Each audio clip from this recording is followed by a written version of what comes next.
How to fix Rainbow Six Siege error code 8-0x00003700. 1. Close the game and relaunch it later. 2.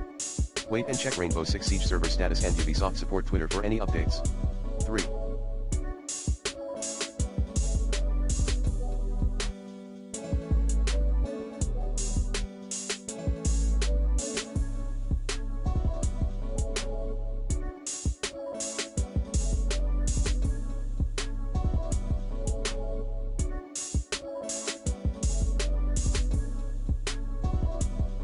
Update the game on your device. 4. Contact the Ubisoft Service Center.